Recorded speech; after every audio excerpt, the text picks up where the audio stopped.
Choferes de buses celebraron la decisión de las autoridades de liberar el tránsito de estas unidades por la ruta Mariscal Estigarribia en la zona de obras del primer tramo del proyecto Metrobús. Pero celebraron con una advertencia: si es que se vuelve a restringir el paso, reaccionarán. El problema que manifestaron los conductores de buses de mediana y corta distancia es que no se está jugando bajo las mismas reglas.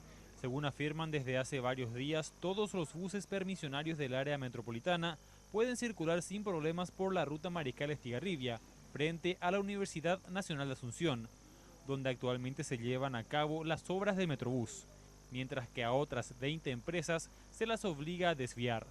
Estamos hablando de 200 a 250 unidades que están pasando, que tienen horario que cumplir. ¿A dónde te vas? Un día nos vamos por Avelino, otro día entramos en Fernando de la Mora.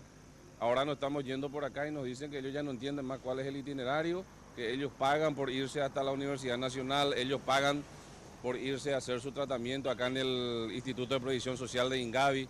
Están los que van en el Abasto y todos esos pasajeros quedarían al descubierto con esta situación. Tras una reunión llevada a cabo ayer con la Dinatran, este viernes las empresas de corta y mediana distancia se les permitió circular por Mariscal Estigarribia, pero afirman que si vuelven a prohibir el paso, solo a algunos buses y a otros no, tomarán medidas al respecto.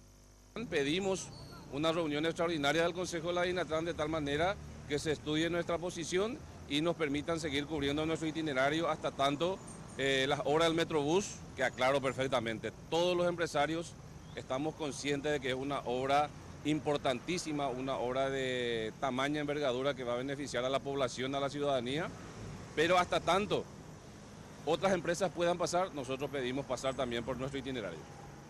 Los trabajos de reconversión ciudadana y Metrobús se extenderán por unos 60 días e irán desde la zona de La Una en San Lorenzo hasta el mercado municipal número 4 de Asunción. Los ingenieros afirmaron que en ningún momento se cerraría completamente la arteria, pero que sí los vehículos pesados estarían desviándose por rutas alternativas.